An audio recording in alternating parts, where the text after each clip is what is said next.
अस्सलाम वालेकुम नाजरीन, वेलकम टू खबर टीवी। नाजरीन, किसी भी मुल्क की सबसे ज्यादा आबादी इसके शहरों में रहती है। उनके लोग गांव में भी आबाद हो जाते हैं, लेकिन क्या आपने कभी कोई ऐसा शहर देखा है जिसमें सैकड़ों घर और बिल्डिंग मौजूद हो और वहां पर एक भी शख्स ना रहता हो? वेल, आज की इस वीडियो में वो दुनिया के उन सिटीज के बारे में बताने जा रहा हूँ जहाँ पर कोई भी आज तक आबाद नहीं है। चलिए शुरू कर लेते हैं वीडियो को। नंबर 1 पर मैडम गोस्ट टाउन। नाजरीन, वैसे तो यूएई दुनिया के सबसे डेवलप कंट्रीज में से एक है, लेकिन क्या आपको पता है कि यूएई का एक इलाका ऐसा भी है जहां दर्जनों बंगले हैं, लेकिन वहां एक भी इंसान नहीं रहता। ये जो जगह आप देख रहे हैं, ये यूएई के इलाके मैडम में वाक़या है। ये असल में एक टाउन था जहां कई अरब लोग रहते थे। 20 साल पहले ये टाउन काफी ज्यादा आबाद था और सब लोग यहाँ आराम से रहते थे, लेकिन सन 1999 में इस टाउन के सारे लोग अपने घरों को छोड़कर चले गए थे। लेकिन रूमर्स के मुताबिक ये जगह गोस्ट है, जहाँ की रेत किसी को भी यहाँ आबाद नहीं होने देती। हालांकि यूएई ने रेगिस्तान के अंदर कई हाउसिंग सोसाइटीज बनाई हैं, लेकिन ये लोग इस मिस्टीरियस प्लेस में आबाद नहीं हो सके।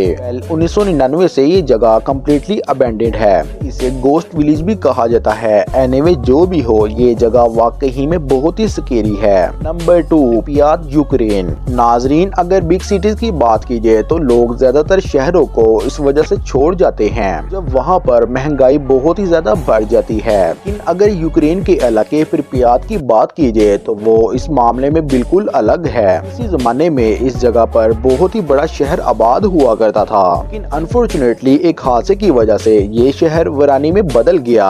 असल में 26 अप्रैल 1986 को यहाँ पर एक बहुत ही बड़ा न्यूक्लियर डिजास्टर हुआ था, जिसकी वजह से इलाके का नक्शा ही बदल गया था। ये हादसा प्रिप्यात के इलाके चेरनोबिल में पेश आया था। इलाके में एक बहुत बड़ा न्यूक्लियर प्लांट मौजूद था जो किसी वजह से एक्सपोज हो गया और उसमें मौजूद रेडियो एक्टिव वेव मटेरियल हवा में फैल गया।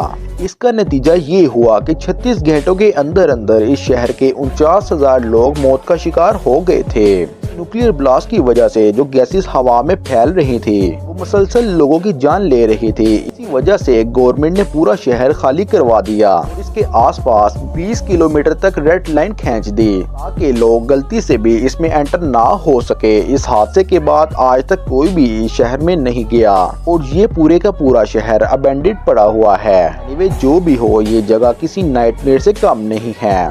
नाजरीन, वीडियो देखने का बहुत शुक्रिया। हमारे चैनल को सब्सक्राइब कर दें। अल्लाह हाफिज।